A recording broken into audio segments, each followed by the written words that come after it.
madaxweynaha Turkiga Rajab Tayyip Erdogan ayaa shaaca ka qaaday in dalkiisu uu sugi doono ammaanka garoonka diyaaradaha caalamiga ee caasimadda Afghanistan ee Kabul ka bixitaanka Mareykanka kadib. Madaxweynaha Turkiga wuxuu ku dhawaaqay in Ankara iyo Washington ay isku afgarteen qabanqaabada in ciidamada Turkiga ay sugaan ammaanka garoonka diyaaradaha ee Kabul kadib ka bixitaanka Mareykanka ee Afghanistan.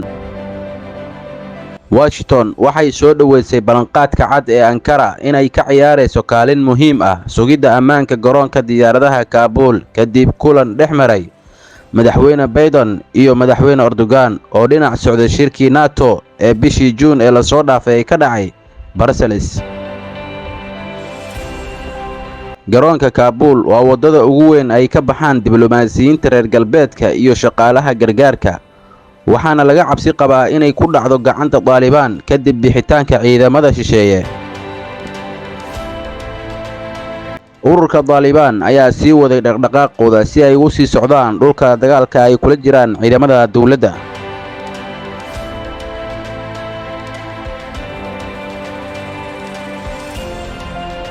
Saraakiisha ayaa sheegay in dagaalyahanada Taliban ay maanta qabsadeen laba ka mid ah dekedaha ganacsiga ugu waaweyn ee gobolka Herat ee galbeedka Afghanistan.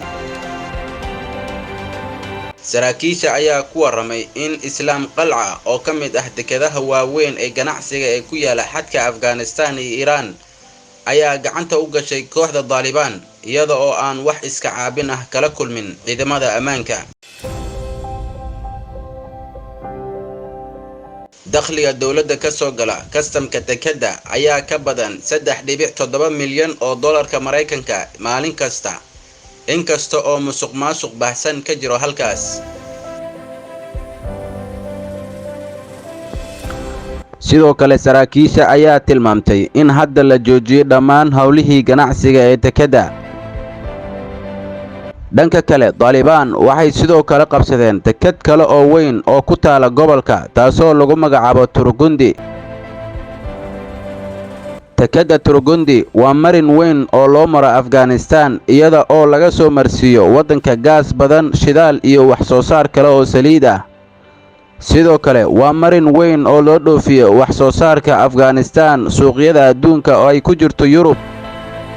Wafdi Taliban ah oo hadda booqanaya Moscow ayaa ku dhawaaqay in xarakadu la wareegtay 85% dhulka dalka Afghanistan, waxayna ku xirtay joojinta weeraradeeda guusha wadahadaladii Doha.